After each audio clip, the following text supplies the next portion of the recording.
are talking Infrared, and this is directed and written by Robert Irvings and Randy Nundall Jr. And this is a found footage movie that stars Greg Sestero, who you may know from The Room. So, this is kind of a tale as old as time, you might say. It's actually a found footage movie with the premise that we have a group of amateur filmmakers who are making a pilot for a paranormal TV show. Yes, that old chestnut revisited again. So we have this group of filmmakers, and we see at the beginning of the movie there's a couple of more innocuous kind of encounters that we have in the first part of the movie where, you know, things go relatively well and it's nothing too kind of like out of the ordinary. And then as the movie goes on, we go into this kind of old school, and this has been abandoned for some time because there was a gas explosion which killed a teacher and a number of students, and they are there and they're kind of let in, and as you probably expect, then things maybe don't go quite to plan. What will happen exactly, you'll have to watch the movie and find out. So, what do we think of Infrared?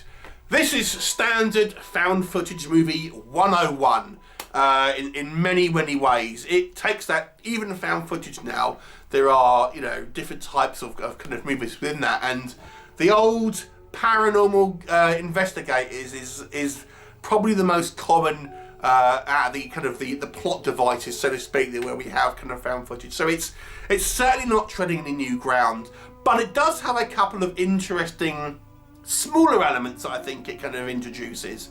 I think number one being we have a kind of a dynamic where we have these two siblings, who one of which is the kind of like the main sort of entrepreneur who kind of wants to make this kind of like this TV show and stuff, and he's very enthusiastic, using more kind of scientific means to kind of like go about. And he's had this falling out with his kind of sister some years ago about an undisclosed incident and things like this. And the kind of production crew talked the sister into coming into this this kind of documentary, so to speak, and they're kind of initially at odds, and she's much more of like a hippie kind of style person, very new age, into kind of like, you know, healing and all this kind of stuff, and she's more spiritually in tune than he is. So they have different kind of techniques. One's more sort of science-based, one's more kind of spiritual. But I like the fact that we have this, and I have to say, it did feel more of a genuine dynamic. You know, a lot of the found footage movies are lower budget films, and they have to have reasons why you're not seeing lots of kind of expensive stuff on screen. So it's about creating kind of drama and things like this. And sometimes it feels artificial and forced in. And although that is still the case with this movie, it is there to kind of give us something to kind of watch. So it's not all about kind of ghosts and ghoulies and things like that. I will say it did feel quite natural, and gave an element, I think, that I think fitted the kind of the narrative quite well, because we have these two people who are experienced in the paranormal with very different kind of outlooks on it, but have this kind of existing kind of relationship, and initially at least somewhat kind of antagonistic kind of towards each other. And I will say, I think the relationship between them was quite well handled, especially from the female character, the sister, who I think her acting was actually quite good. I think the guy, the Zach character's name, I think it is a little bit over hammy sometimes, to be honest. But yeah, we're talking about the good stuff now. I think the lady who plays our female lead, so to speak, does a pretty good job. The other thing I quite liked about this movie is it introduces an element, probably halfway through the third act of the movie, like a reveal that happens about a potential danger. Let's call it that. Which I think was quite interesting, and it took maybe the movie in a kind of a different direction. I think, oh, that's kind of interesting. It's maybe not what you expect, but nonetheless, it is a threat which is needs to be kind of dealt with, and maybe you weren't prepared for it, things like this. Which I thought was, that's kind of quite neat. But we're going to touch on that again. So other than that, I don't think the movie is horribly bad. It's just very generic. Everything else just falls into the tried and tested. Oh look, a door's closed. Oh, there's an orb. It's a bit of dust. You know, things like this. It's kind of like, yeah, you're just walking around dark corridors, and you know, like I said, it's found footage 101. What doesn't work? Okay, it is very generic. It is unfortunately quite vanilla. Let's kind of revisit without any spoilers. Let me just touch upon what I think one of the movie's positives that I mentioned was that it introduces a threat which is a little unexpected. And at that point, I was like, oh, my interest was piqued a little bit. So this adds an interesting wrinkle.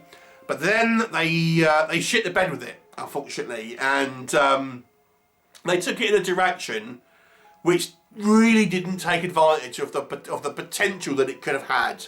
And what they ended up doing with it was something which didn't make a lot of sense to me and was ultimately quite unsatisfying. Again, I'm not going to say what it is because I don't want to spoil it for you, but I think it had the elements of a good idea, and they did the least interesting thing with it. So there you go. The other thing as well with this movie, to me, it didn't really make lots of sense in places. Some of the whole point of found footage is the disbelief, you know, that you kind of have to kind of believe what you're watching is real. We know it really isn't, you know, we're watching a film, but it's that suspension of disbelief. It's kind of the immersion that you're kind of watching this forbidden fruit, so to speak, and you know, you can kind of buy into it for the hour and a half that you're watching it, that it's kind of real and raw and that kind of stuff. But this movie does things which I think are just silly. I'll give you a couple. I'll give you two examples of and these are small things, but like stuff like this I think adds up and damages, especially a found footage movie. So for example, one of the ones where we have, before the movie gets going into the kind of the school, is we have a couple of other kind of like paranormal incidents. And then we have our male lead. He's attempting to do this exorcism on this woman because the husband thinks she's possessed. And like he just knocks on their door and then immediately goes, "Yep, she's definitely possessed because she's sleepwalking." I'm like, what? Isn't she? Maybe couldn't she just be sleepwalking? And it's just like it's just so like, yeah, possession. Bring out my book. Are you a priest? No. You know, it's like really, and it's just like, come on, it's just really lazy. There wasn't set up at all. So we have this like impromptu, exorcism. And I thought the movie was going to go, no, she wasn't exorcised, she was sleepwalking. But no, apparently she was she was possessed. And it's like the most, unconvincing exorcism or possession you've ever seen. It's really stupid. And then just another little bit, and this is small, I know, but again, it's just an example of like, really? We actually have a completely separate person going into this abandoned school doing their own investigation at the beginning of the movie. And they place these like little cube spy cameras around the building to try and catch stuff. And there's no way that they are working without a decent light source, but it manages to kind of like, I mean, these are like very, very small cameras and things like that. And this is a dark school with no power, like we are told. And we're meant to believe it's picking up a pretty good image and like bullshit. Again, it's just like lots of kind of like small little, don't worry about it, and kind of silly things like this. In regards to anything else, the movie just is never really a scary film, this one. It's just, I don't really feel like, I mean, found footage movies don't, as a rule of thumb, show you a hell of a lot. I mean, some do, there are exceptions, but with found footage, it's glimpses of stuff. It's like this small kind of like flashes of something scary. The movie thinks it has that, but it doesn't. I mean, the kind of the scary images, if I can use that phrase, that we do see are pretty lame, I've got to say. Nothing. It's like, wow, that's it.